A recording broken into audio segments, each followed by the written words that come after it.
¿Qué tal amigos y amigas de este su canal, El Mensaje de la Biblia? Hoy tenemos un tema interesantísimo por demás.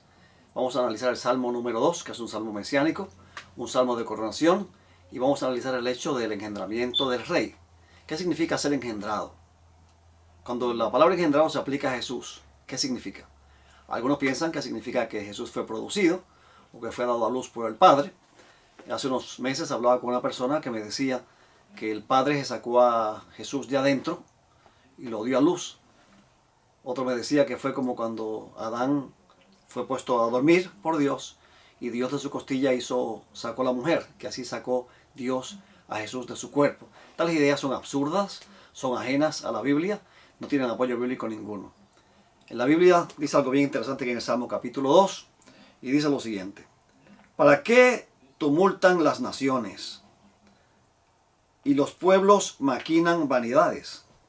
Se presentaron los reyes de la tierra, y en un mismo lugar los gobernadores fueron reunidos contra Yahweh y contra su ungido, diciendo: rompamos sus ligaduras y echemos de nosotros sus cuerdas. Estos primeros 3 versículos del Salmo 2 mencionan la rebelión de los pueblos, de los reyes de la tierra contra Dios, contra el ungido de Dios, contra el rey de Dios. Luego entonces los versículos siguientes, que serían los versículos 4 y 5, establecen qué es lo que Dios haría contra estos reyes. Y dice lo siguiente: el que habita en los cielos se reirá de ellos, Adonai los ridiculizará. Aquí dice Adonai, Señor. Luego les hablará en su ira y en su indignación los aterrorizará. Luego los versículos 6 y 7 hablan de lo que el rey va a hacer. Así que primeramente los reyes se amotinan contra el rey de Dios, contra el ungido de Dios, contra el engendrado de Dios. Luego entonces Dios reacciona contra ellos, y ahora el Mesías, el rey en este caso, va a reaccionar contra ellos. Dice lo siguiente en los versículos 6 y 7. Yo mismo he ungido a mi rey sobre Sión, mi santo monte. Yo promulgaré el decreto. Yahweh me ha dicho: mi hijo eres tú, yo te he engendrado hoy. Pídemelo y te daré por herencia a las naciones, como posesión tuya los confines de la tierra. Así que aquí tenemos otro pasaje bien interesante donde Yahweh unge a su rey. Y dice que promulgará un decreto y Yahweh me ha dicho: mi hijo eres tú, yo te he engendrado hoy. Vamos a ver este versículo, porque este es el versículo que nos llama la atención de este pasaje. Y también luego analizaremos ese versículo 11 y ese versículo 12, que son importantísimos por demás. Y vamos a demostrar si el Mesías es digno de adoración o no es digno de adoración, igual que Yahweh. Dice aquí, este Salmo capítulo 2 y versículo 7, lo siguiente: yo promulgaré el decreto. Está hablando Yahweh. Yo promulgaré el decreto. ¿Okay? Yahweh me ha dicho: mi hijo eres tú, yo te he engendrado hoy. Así que este versículo tiene unas 3 o 4 posibles explicaciones. Yo diría que hasta 5 explicaciones tiene esta expresión: tú eres mi hijo, yo te he engendrado hoy. Primeramente, aquí hay un decreto divino. Yahweh decretó lo siguiente hacia este rey: yo te he engendrado hoy. Mi hijo eres tú, yo te he engendrado hoy. Es un decreto. No fue que Jehová tuvo al hijo. Aquí está hablando del rey, recuerde. En las naciones cananitas, por ejemplo, en las culturas cananitas, se decía que los reyes eran hijos de los dioses. Y en algunas culturas como la egipcia, por ejemplo, se decía que el rey era un dios. Los asirios no. Los asirios no decían que el rey era Dios, pero los egipcios sí. Pero también los asirios decían que los reyes eran hijos de Dios o de los dioses. Entonces, fíjense cómo el diablo falsifica todo este montaje que la Biblia presenta. Y el diablo lo falsifica de antemano, con el culto de la madre y el hijo, para ignorar a Jesús, para esconder a Jesús detrás de muchas madres y muchos hijos. Y así María y Jesús pues desaparecen dentro de esa prole, de esa generación de madres e hijos dentro de las culturas paganas que el diablo se inventó, que falsificó, anticipando la llegada del Mesías. Y entonces también falsificó este hecho con los reyes cananeos, los reyes egipcios, los faraones egipcios, que decían que no solamente eran hijos de Dios, sino que eran Dios también, que eran dioses. Y los reyes en Egipto eran dioses, dioses paganos. ¿Okay? Ahora, aquí dice: yo promulgaré el decreto. Esta palabra es importante, decreto. Aquí hay un decreto. Aquí Dios establece un decreto, y el decreto es de Yahweh. Y él ha dicho: mi hijo eres tú. Estaba primeramente hablando al rey, porque está un salmo de coronación.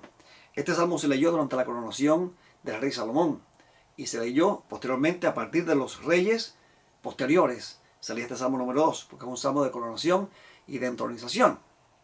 Así que entonces, en este salmo Dios, Yahweh, decreta que el rey era adoptado como hijo, no producido, no generado, sino adoptado como hijo. Vamos a darle el ejemplo en el libro de 2 de Samuel 7, 12 al 14. 2 Samuel 7, 12 al 14. Me dan un momentito, quiero que lo consigo. Vamos a ver. Me da un chancecito y lo consigo aquí rapidito. Dice, aquí está hablando el profeta Natán al rey David. Saben ustedes que David no le fue permitido a David construir el templo porque derramó sangre inocente. Mató a Urías el Eteo con la espada de los filisteos para quedarse con su mujer. Y eso le costó el privilegio de construir el santuario, el templo. Así que entonces Dios dice que su hijo, Salomón, sería quien construía el templo y no él. Y aquí el profeta Natán va donde David y le dice lo siguiente. Segundo Samuel capítulo 7, del 12 al 14. Cuando tus días sean cumplidos y duermas con tus padres, entonces levantaré a tu descendiente después de ti, el cual saldrá de tus entrañas y afirmaré su reino. Él edificará casa a mi nombre, y yo afirmaré su trono, el trono de su reino, para siempre. Yo le seré por padre, y él me será por hijo. Cuando haga mal, lo corregiré con vara de hombres y con azotes de hijos de hombres. Así que en este versículo 14 específicamente, dice que yo le seré por padre, y él me será por hijo. Aquí Dios le dice a David, Salomón va a ser adoptado por mí como mi hijo, será mi hijo. Dios decretó que Salomón fuese su hijo, lo adoptó. Así que este decreto implica adopción más que otra cosa, no producción, no generación, no creación, sino adopción.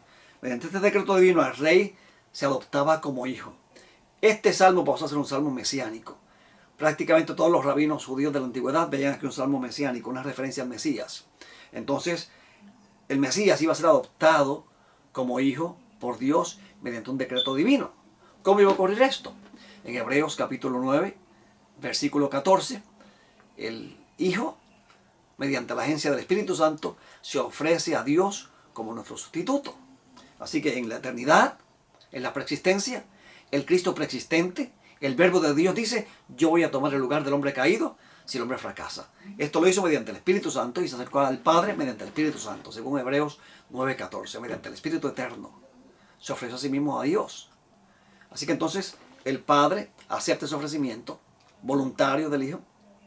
El Hijo se sometió voluntariamente al Padre, ofreció su vida en lugar de la nuestra, voluntariamente, nadie lo obligó, nadie lo mandó.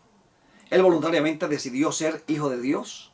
Él voluntariamente decidió ser súbdito de Dios, llamar a Dios no solamente su Padre, sino su Dios.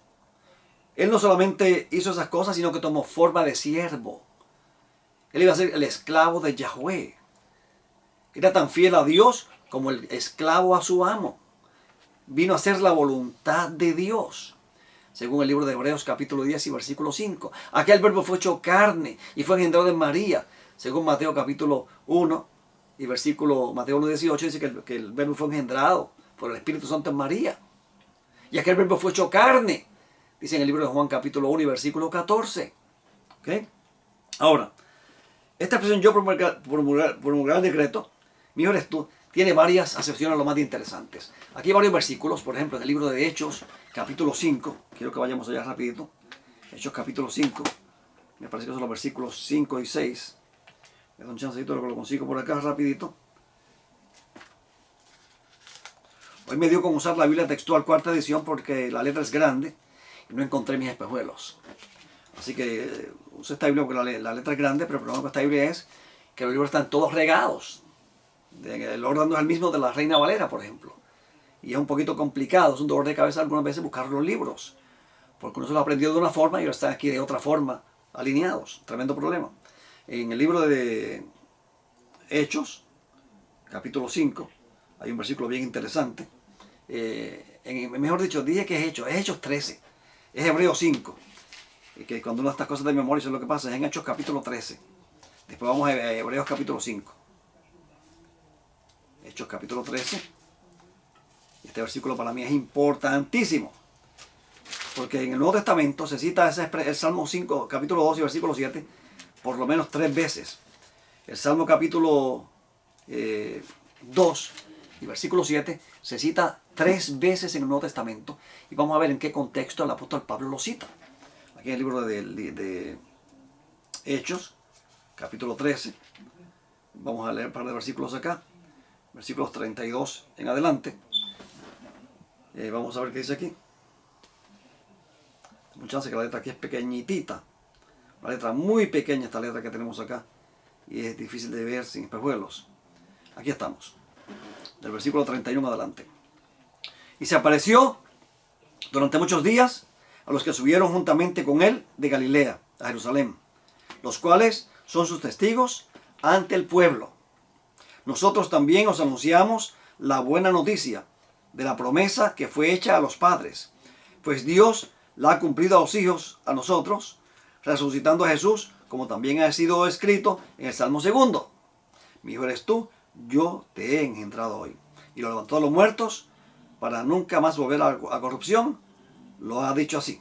Así que entonces, el apóstol Pablo, en este sermón que está dando aquí, en Antioquía de Pisidia, él dice, cita el Salmo 2, versículo 7, mi hijo eres tú, yo te he engendrado hoy, en términos de la resurrección.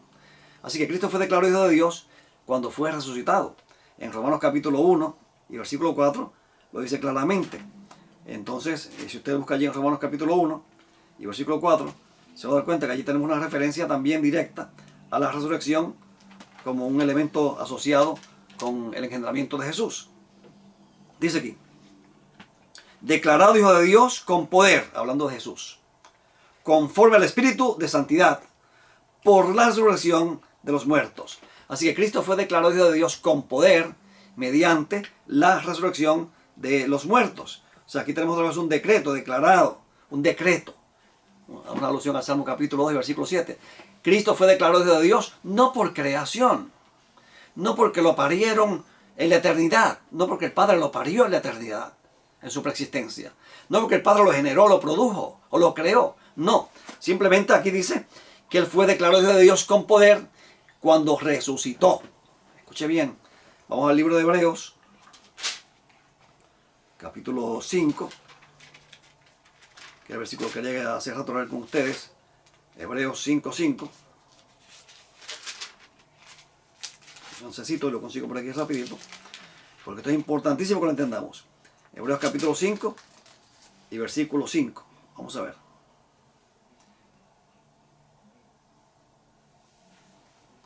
Aquí tenemos el capítulo 6. Tengo un chancito que consigo el capítulo 5. Versículo 1, por ejemplo, dice, porque todo sumo sacerdote tomado entre los hombres es constituido a favor de los hombres en lo que concierne a Dios, para que presente ofrendas y sacrificios por los pecados. Así que aquí está hablando del sacerdocio. Pero entonces en el versículo 5 dice lo siguiente, y quiero que presten mucha atención a este versículo.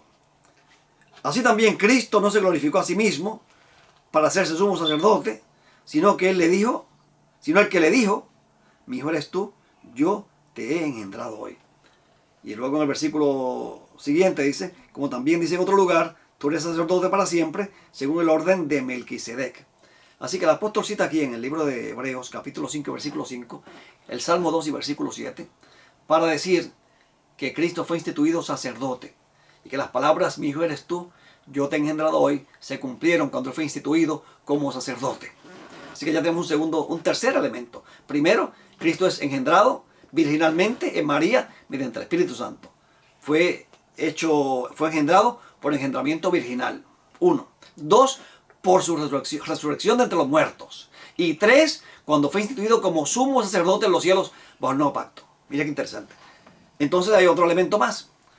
Cuando fue hecho rey en el Salmo 2, de los primeros versículos, habla del ungido, específicamente el Salmo capítulo 2, menciona el ungido, cuando dice que los pueblos se amotinaron contra el ungido de Dios.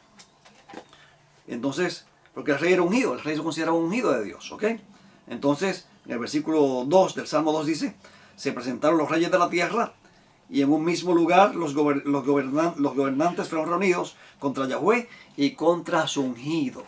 Ya aquí, primariamente esto se aplica a Yahweh y a David, pero en el Salmo mesiánico, esto volverse un salmo mesiánico y de coronación, se refiere a la coronación de Jesús como rey. El rey era adoptado, el rey de Israel era adoptado por Dios como su hijo.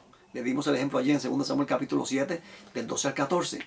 Dios adoptó a Salomón como su hijo. Los hijos, los reyes de Israel en este caso, eran hijos de Dios por adopción. Fíjense que en el paganismo, ellos decían, los reyes son hijos de los dioses. Tal dios se casó con tal mujer y le engendró un hijo, y allá ese hijo fue producido por él. Tremendo. Ese no es el caso bíblico. Eso es una falsificación pagana. El diablo siempre falsifica todas las cosas de Dios. En Apocalipsis, Dios tiene un trono y él tiene un trono. Dios tiene una ciudad y él tiene una ciudad. Dios tiene ira y él tiene ira. Es, como dice el americano, monkey see, monkey do. El mico o el mono o el chango, como dicen en otros países, ve, y el mono, el chango o el mico se copia. Ese es Satanás, imitador de Dios, falsificador de Dios, que es lo que es. Él es un Dios falso. Es el Dios de este siglo, pero es un Dios falso. No es Dios verdadero jamás en la vida. ¿Ok? Así que quiero repasar brevemente varias cosas aquí. Jesús fue decretado hijo de Dios por adopción, como rey, por engendramiento virginal, como sumo sacerdote. Mira qué interesante. Mira qué interesante. Todo lo que el Salmo 6, el Salmo 2 nos está diciendo a nosotros. ¿Ok? Ahora, en el libro de Hebreos, capítulo 1 y versículo 5 dice, porque a cuál de los ángeles dijo Dios jamás, mi hijo eres tú, yo te he engendrado hoy. Y otra vez yo seré por padre y él será a mí por hijo. Es una pregunta que Dios hace. ¿A quién de los ángeles dijo Dios jamás, mi hijo eres tú? La respuesta es obvia, a ninguno. Porque es que los arrianos enseñan que Jesús es Miguel y como Miguel es un ángel creado. El Miguel bíblico no es un ángel creado, es el comandante de la voz angelical y les remito a mi programa, a mi tema, a mi grabación sobre Miguel. Vea quién es Miguel en la Biblia. Muchos teólogos protestantes a través de los siglos identifican a Miguel con Cristo, el sumo sacerdote celestial, todopoderoso, digno de adoración. Vea el programa de Miguel que grabé hace unos atrás, búsquelo allá en el canal. Entonces, pero los arrianos dicen no, Miguel es un ángel creado. Miguel no es Cristo no es un ángel. Miguel no es un ángel. La palabra arcángel significa jefe de los ángeles. Es el comandante en jefe de los ángeles. Es el de más alto rango en el cielo, juntamente con el Padre. A Jehová se le dice a Yahweh, Yahweh de los ejércitos, Yahweh Sabaoth en hebreo. Jehová de los ejércitos. ¿Quién comanda los ejércitos celestiales? Cristo, el verbo de Dios. Quien cabalga sobre los cielos, igual que Yahweh. En los Salmos dice que Yahweh cabalga sobre los cielos. En Apocalipsis tenemos a Jesús cabalgando sobre los cielos en un caballo blanco. Y los ejércitos celestiales le seguían. Pero volvemos al Salmo capítulo 2. Porque el Salmo 2 capítulo 2 establece claramente que Cristo fue engendrado por Dios por decreto. O sea, fue adoptado. Cuando nació como hombre, en la preexistencia fue adoptado, por decreto. Cuando nació como hombre, cuando fue coronado rey en el cielo, cuando fue glorificado. Porque note que en 1 Corintios capítulo 15 dice que en estos momentos quien reina es Jesucristo. El Padre no está reinando. Es menester que reine hasta que ponga a todos sus enemigos por estrado de sus pies. Le hace allá en el 1 Corintios capítulo 15, versículo 24 específicamente, de ahí en adelante. Son versículos son importantísimos por demás. Así que entonces Jesús está reinando y cuando fue declarado rey, fungido como rey y sumo sacerdote, porque eran las dos cosas, posee los dos títulos, las dos funciones, ahí fue declarado hijo de Dios con poder, según Salmo capítulo 2 versículo 7, y según lo interpreta el apóstol Pablo. Las 3 veces que se cita en el Nuevo Testamento, el Salmo capítulo 2 versículo 7, es para decirnos que Jesús es Dios, es hijo de Dios por su resurrección, por engendramiento original y por ser sumo sacerdote. Qué interesante, qué interesante. A ningún ángel jamás Dios le ha dicho, mi hijo eres tú, yo te he engendrado hoy. Solamente a Jesús, al verbo preexistente, a nadie más. Ahora, yo creo que sigamos aquí con la Biblia, el Salmo número 2, Salmo capítulo 2, y vayamos un poquito más adelante. Me llama la atención los versículos 11 y 12 de este Salmo. Me llama mucho la atención este versículo. Mira lo que dice. Servid a Yahweh con temor y regocijaos con temblor. Besad reverentemente al Hijo. Ya la figura del Hijo existía en el Antiguo Testamento, porque él había sido decretado Hijo de Dios por decreto en la eternidad. ¿Ok? No sea que se irrite y perezca en el camino, pues de repente se inflama su ira. Ahora, este versículo es interesante. Luego dice al final, cuán bienaventurados son todos los que se refugian en él. Quiero leer ese versículo 11 otra vez. Escuche bien. Servid a Yahweh con temor. Ahí usa el verbo abad. Abad, servir. ¿Ok? Servir. Someterse a su servicio, a su servidumbre. ¿Ok? Y luego dice, besad reverentemente al Hijo. ¿Qué significa besar al Hijo? Aquí en la traducción del Nuevo Mundo, quiero leer ese versículo 12 aquí, porque aquí hacen una cosa que no aparece en el texto original hebreo. Dice aquí, honren al Hijo. En mi Biblia dice besad. El texto hebreo dice nasak. Nasak significa besar. Ahora, aquí dice honrar. Porque ellos no quisieron decir aquí lo que besar significa en la Biblia. Porque ellos no creen que a Cristo se adora. Pero vamos a demostrarle con la Biblia que besar es un acto de adoración. Contrario a lo que esta Biblia dice. Y no solamente eso, aquí dice, mira lo que dice aquí. Esto es increíble. Esta es una Biblia contra el Hijo de Dios, que descalifica al Hijo de Dios. Lo presenta como un ángel y como un Dios menor. Dice, honren al Hijo, si no Dios se indignará y ustedes morirán. La palabra Elohim no aparece en este versículo. Dice aquí, Dios se indignará. En el texto hebreo no dice eso. Eso fue surtido. Además, ellos por lo menos son honestos. Y aquí en pie de plana dicen que esa palabra Dios no es Dios, sino Él. Él se indignará. ¿Quién se indignará? El Hijo. En los primeros versículos se indigna, se llena de ira, Yahweh, contra los reyes de la tierra. Y también el Hijo se indigna. Cuidado con caer bajo la ira del Hijo. Pero entonces la traducción del Nuevo Mundo dicen que es Dios. Aunque en el margen, en letras bien chiquititas que casi nadie lee, dice que literalmente significa Él, no Dios, Él, refiriéndose al Mesías. Así que el Salmo 2 se refiere en este versículo 12 al Mesías. Ahora vamos a ver rápidamente qué significa el verbo besar. ¿Qué significa ese verbo besar? Nasak. Primera Reyes 19 y 18. Vamos a leer aquí un par de versículos. Primera Reyes 19 y 18. Mire qué interesante está esto.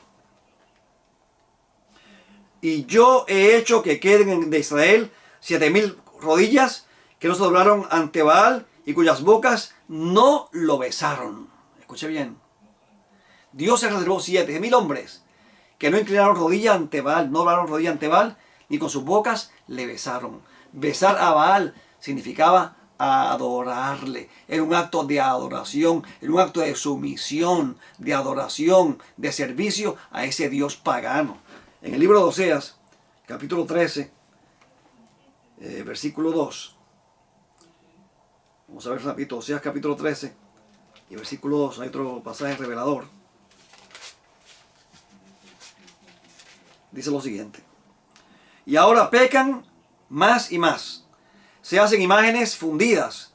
Con su plata se hacen ídolos, conforme a su destreza. Todo ello obra de artesano. Se dirigen a ellos y les sacrifican hombres y besan becerros. ¿Qué significa eso de besar becerros? Nasak. Adorar becerros. Los paganos besaban a sus ídolos como un acto de adoración y de sumisión y de obediencia. Según ese versículo, al Hijo, al igual que el Padre, se adora. Y hay esos dos verbos, en el Salmo 12, 11 y 12, esos dos verbos bien interesantes. Servir y adorar. Y es interesante que en el libro de Mateo capítulo 4, cuando Jesús es tentado, Jesús le dice a Satanás, al Señor tu Dios adorarás y a Él solo servirás. Los mismos dos verbos. Qué interesante, adorar y servir. Jesús es hijo de Dios por adopción, no por creación. Jesús nunca fue creado. Dice en el libro de Hebreos, capítulo 7 y versículo 3, al compararlo con el rey Melquisedec, que él no tiene principio de días. En el libro de Isaías, capítulo 44 y versículo 6, dice que Yahweh es principio y fin, primero y último. En Apocalipsis 1:17 dice que Jesús es principio y fin, primero y último. En el capítulo 22 de Apocalipsis hay un pasaje que dice que el Padre, que Dios es Alfa y Omega, primero y último, principio y fin.